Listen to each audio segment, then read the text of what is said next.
Assalamualaikum warahmatullahi wabarakatuh. Perkenalkan, nama saya Agung Jalani dari B4 2017. Dalam kesempatan hari ini, saya akan menjelaskan tentang dua materi. Materi pertama adalah tentang manajemen sumber daya manusia dan tantangan-tantangannya, dan materi yang kedua adalah tentang praktek-praktek manajemen sumber daya manusia. Manajemen sumber daya manusia mempunyai dua pengertian. Pengertian pertama, manajemen sumber daya manusia adalah suatu proses menangani berbagai masalah pada ruang lingkup karyawan, pegawai, buruh, manajer, dan tenaga kerja lainnya untuk dapat menunjang aktivitas organisasi atau perusahaan demi mencapai tujuan yang telah ditentukan. Pengertian kedua, manajemen sumber daya manusia adalah salah satu fungsi dalam sebuah perusahaan atau organisasi yang fokus pada kegiatan rekrutmen, pengelolaan, dan pengarahan untuk orang-orang yang bekerja dalam perusahaan tersebut. Terdapat dua jenis tantangan yang ada di dalam manajemen sumber daya manusia, yaitu yang pertama adalah tantangan eksternal dan yang kedua adalah tantangan internal. Dalam tantangan eksternal terdapat 5 sektor. Yang pertama adalah sektor ekonomi. Bagaimana produsen menuntut karyawan untuk lebih kreatif dalam menciptakan produk jika sewaktu-waktu kondisi perekonomian dalam kondisi lesu. Semua SDM yang ada dalam organisasi harus bekerja keras untuk menginovasikan produknya. Yang kedua adalah sektor sosiokultural. Perubahan kondisi atau nilai-nilai sosial budaya merupakan tantangan bagi manajemen SDM. Kondisi inilah di mana perusahaan diuji kemampuannya dalam mengatur karyawan yang mempunyai berbagai kultur dan budayanya masing-masing agar mencapai satu visi yang diinginkan oleh perusahaan. Yang ketiga adalah sektor internasional. Perusahaan harus berusaha memiliki SDM yang mampu mengatasi pengaruh perkembangan ekonomi internasional seperti resesi, penurunan atau kenaikan nilai uang. Perusahaan juga diharapkan bisa memiliki SDM dengan kemampuan ikut serta dalam bisnis internasional agar bisa bersaing dan kompeten dengan SDM dari luar negeri. Yang keempat adalah sektor teknologi. Organisasi perlu merancang kegiatan-kegiatan pengaturan dan pendayagunaan SDM untuk mengikuti perkembangan operasi perusahaan akibat dari inovasi teknologi. Dan yang kelima adalah sektor publik. Perusahaan harus mampu dan harus selektif dalam menyeleksi SDM yang akan direkrut. Perusahaan terlebih dahulu menentukan mutu karyawan yang diinginkan sesuai dengan persyaratan jabatan dan jumlah tenaga kerja yang akan direkrut. Dalam tantangan internal terdapat 4 tantangan. Yang pertama adalah pemilik. Pemilik menanamkan modal bagi perusahaan dengan harapan modal yang ditanam secara berkelanjutan akan memberikan keuntungan yang layak bagi perusahaan. Jika perusahaan tidak mau memperbaiki kompetensi SDM-nya, maka pemilik modal juga tidak mau untuk menanamkan modal di perusahaan tersebut. Yang kedua adalah pemerintah.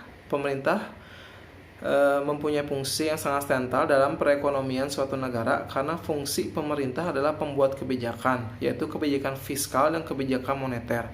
Pemerintah juga berhak mengatur jam kerja, memantau apakah karyawan diperlakukan dengan layak oleh perusahaan, dan mendapatkan upah yang layak. Yang ketiga adalah manajemen. Kelompok profesional mempertaruhkan waktu, keahlian, pengetahuan, keterampilan, dan reputasinya demi kepentingan negara dalam rangka pemenuhan tanggung jawab sosial dari perusahaan yang bersangkutan. Seorang supervisor yang bagus akan selalu membimbing bawahannya. Dan yang keempat adalah customer. Masyarakat yang menjadi konsumen barang dan jasa sangat mengharapkan penyediaan barang dan jasa tidak mengalami gangguan sehingga perusahaan mampu memuaskan kebutuhan konsumen. Yang kedua adalah praktek-praktek manajemen sumber daya manusia. 7 sistem dan praktek manajemen yang memberikan dampak strategik bagi pencapaian sasaran perusahaan antara lain. Yang pertama adalah internal career opportunities. Mengacu penggunaan internal labor market untuk memenuhi kebutuhan tenaga kerja perusahaan dibanding tenaga kerja dari eksternal. Pengembangan sistem karir yang handal apalagi didukung dengan pola talent pool akan semakin memberikan kepastian mengenai ketersediaan kader dan juga kepastian terhadap jenjang karir karyawan. Yang kedua adalah training system formal. mengacu pada pelatihan formal yang diberikan kepada karyawan. Organisasi dapat memberikan training formal secara luas atau mengacu pada skill yang harus dikuasai dan beberapa sosialisasi. Yang ketiga adalah sistem penilaian kinerja yang didasarkan pada hasil atau perilaku kerja. Penilaian kerja yang berdasarkan pada perilaku yaitu fokus pada perilaku karyawan yang penting untuk berkinerja secara efektif. Sedangkan penilaian kinerja berbasis hasil fokus pada konsekuensi yang dihasilkan dari perilaku tersebut. Yang keempat adalah profit sharing plan. Pembagian hasil berupa material yang didasarkan pada kinerja organisasi dapat dilihat sebagai bagian integral dari sistem manajemen sumber daya manusia yang strategik. Yang kelima adalah employment security. Sejauh mana pemberi kerja memberikan jaminan kerja pada karyawan akan memberikan banyak implikasi strategik.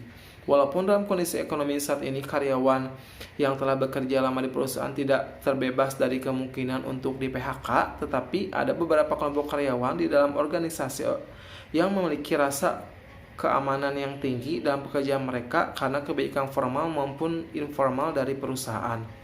Keenam, voice mechanism. Bentuknya adalah formal grievance system dan partisipasi dalam pengambilan keputusan terakhir adalah tingkat kepentingan dari suatu jabatan dalam organisasi. Dan yang ketujuh adalah job definition. Pendefinisian jabatan yang jelas akan membantu karyawan memahami tugas dan fungsinya secara baik sehingga dapat dipastikan bahwa karyawan tidak akan melakukan aktivitas pekerjaan yang tidak terkait dengan fungsi dan tugasnya. Pendefinisian jabatan secara jelas dapat melalui pendefinisian uraian secara jelas dengan individual action.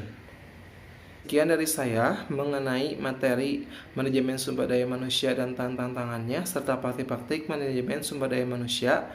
Mohon maaf jika terdapat kata-kata yang kurang berkenan. Wassalamualaikum warahmatullahi wabarakatuh.